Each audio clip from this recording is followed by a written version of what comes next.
Because life doesn't happen to you, it happens for you. I used to believe that who I was ended at the edge of my skin. That I had been given this little vehicle called a body from which to experience creation. Then I learned that everything outside the vehicle was part of me too. Our eyes are not viewers, they're also projectors that are running a second story over the picture that we see in front of us all the time. Fear is writing that script, and the working title is, I'll Never Be Enough. Now, fear is going to be a player in your life, but you get to decide how much. You can spend your whole life imagining ghosts, worrying about the pathway to the future, but all there will ever be is what's happening here, and the decisions we make in this moment, which are based in either love or fear. So many of us choose our path out of fear disguised as practicality. What we really want seems impossibly out of reach and ridiculous to expect, so we never dare to ask the universe for it. I'm saying I'm the proof that you can ask the universe for it. My father could have been a great comedian, but he didn't believe that that was possible for him. And so he made a conservative choice. Instead, he got a safe job as an accountant. And when I was 12 years old, he was let go from that safe job. And our family had to do whatever we could to survive. I learned many great lessons from my father, not the least of which was that you can fail at what you don't want. So you might as well take a chance on doing what you love. My father used to brag that I wasn't a ham, I was the whole pig.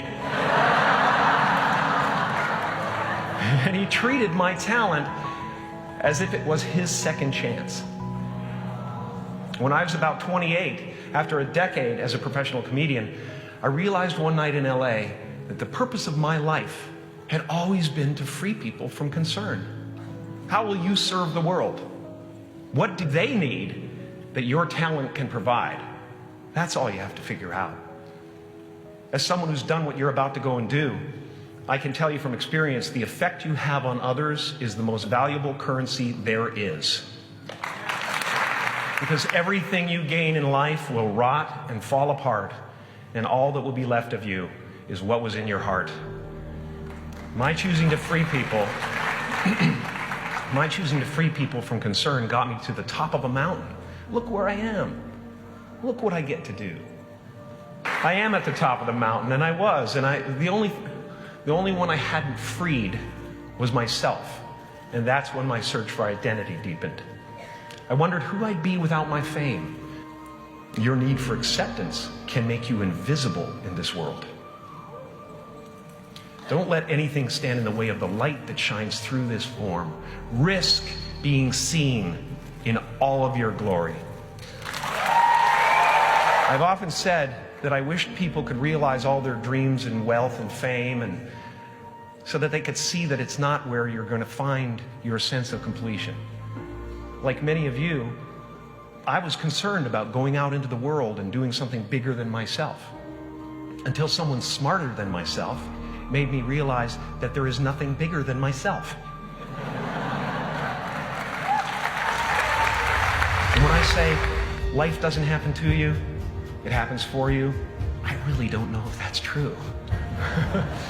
I'm just making a conscious choice to perceive challenges as something beneficial so that I can deal with them in the most productive way. So, I just want you to relax. You know, that's my job. Relax and dream up a good life. And don't worry if you miss your cue, because there's always doors opening. They keep opening. On the other side of that door, there's a world starving for new ideas, new leadership. You are ready and able to do beautiful things in this world. And after you walk through those doors today, you will only ever have two choices: love or fear. Choose love, and don't ever let fear turn you against your playful heart.